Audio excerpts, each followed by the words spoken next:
A gente sabe do que acontece panoramicamente, no macro, mas e no micro? No indivíduo, nesses pequenos detalhes, como a coisa acontece? São detalhes menores, mas que estão longe de ser pequenos.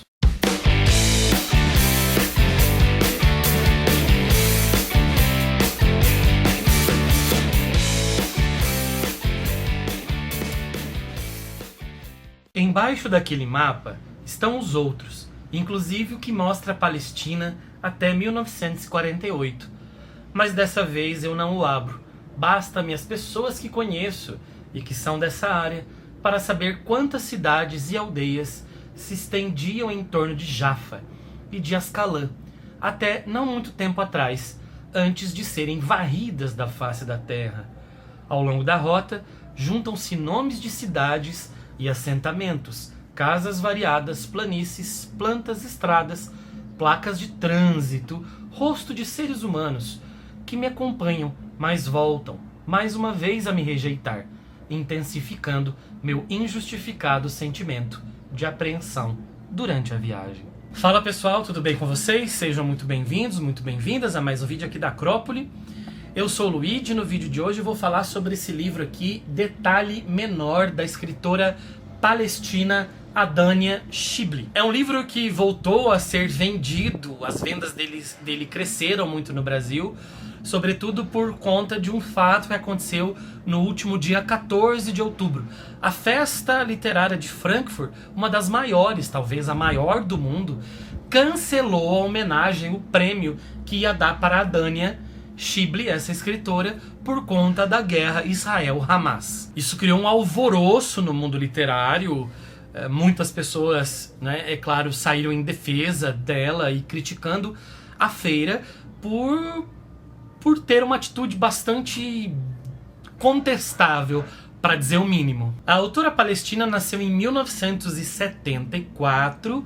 Ela fala vários idiomas, se eu não me engano 6 idiomas, mas escreve em árabe e divide o seu tempo entre Jerusalém e Berlim. O livro saiu em 2021 no Brasil pela Todavia, com tradução da Safa Jubran. É curtinho, tem 112 páginas e foi finalista do International Book Prize. Recentemente eu publiquei aqui no canal um vídeo sobre Judas, do Amos Oz, que é um dos livros que eu disse que talvez seja um dos livros da minha vida. Com certeza é um dos 2 ou 3 melhores livros que eu li no ano. É um livro que eu tenho certeza absoluta que eu quero ler novamente um dia na minha vida de leitor. E é um livro que mostra, é um livro que se passa ali nos anos 60, né, 70, falando pelo olhar de algumas pessoas no lado de Israel sobre o conflito, e tem várias coisas que são discutidas ali. Aqui em detalhe menor, eu gostei muito também, justamente agora porque nós temos um olhar ali do lado da Palestina e de como essa mulher, protagonista do livro, essa palestina, ela lida com o presente dela e com o passado também desse conflito. O livro é dividido em 2 partes, gente. É mais ou menos igual o tamanho das duas. Na primeira parte a gente tem um narrador em terceira pessoa. É um narrador que tem um estilo muito enxuto e que vai contar o fato de soldados israelenses matarem um grupo de beduínos e acabarem pegando a única sobrevivente desse grupo, que é uma menina, levando eles para a base do acampamento deles, estuprando e matando essa menina. Esse é um fato verídico. Aconteceu em agosto de 1949. Na segunda parte nós temos o foco nessa personagem que é a narradora. Então a narrativa nos vem agora em primeira pessoa e ela se torna obcecada pela história dessa menina e ela quer encontrar mais informações e ela começa a fazer pesquisas e inclusive aluga um carro para sair da parte controlada pelas forças palestinas para ir para o lado israelense para tentar encontrar informações sobre essa menina. E ela parte de uma coisa aparentemente que é apenas uma coincidência, que a menina, no dia que a menina foi executada, é o dia do aniversário dessa protagonista. Ela nasceu exatamente 25 anos depois do estupro e assassinato dessa menina. Lembrando que essa morte dessa menina ela acontece meses depois do grande êxodo palestino. Mais de 700 mil palestinos tiveram que sair das suas casas, das suas aldeias, das suas pequenas cidades, das suas localidades, por conta da guerra com Israel. Israel, um ano antes, tinha feito sua declaração de independência quando chegou ao fim o mandato britânico da Palestina.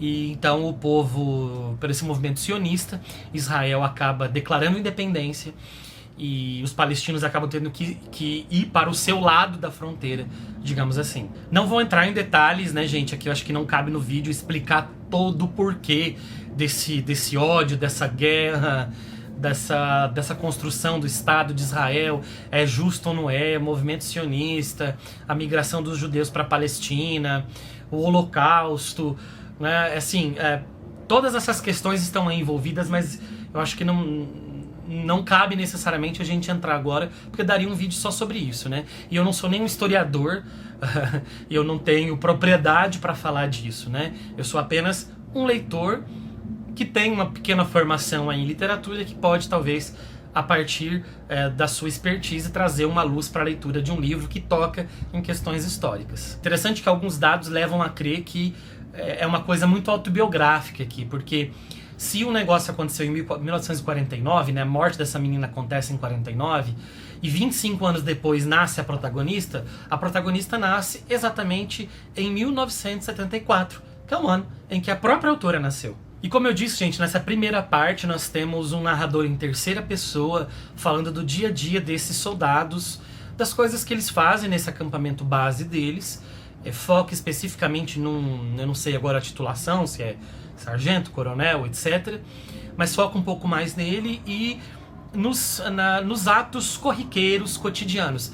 É uma escrita muito seca, não tem profundidade psicológica, usa poucos adjetivos, é muito objetiva para dizer o que acontece no dia a dia e quais as ações ali deles que eles precisam fazer no dia a dia. Tanto que quando o horror do assassinato acontece e o estupro acontece, deixa uma sensação muito esquisita. Aliás, por si só já daria essa sensação estranha na gente, esse grande desconforto, mas pela maneira como é narrada, parece uma normalização do horror, sabe? Não que a autora normalize, mas ela cria uma voz daqueles soldados que representariam aqueles soldados como a normalização daquele estupro. Só para lembrar, eles estão acampados no deserto de Negev, no sul de Israel, e estão ali fazendo rondas. Eles se deparam com esse grupo de beduínos, que é um povo, gente, que está ali, é um povo mais ou menos nômade, que vive no norte da África e também no Oriente Médio.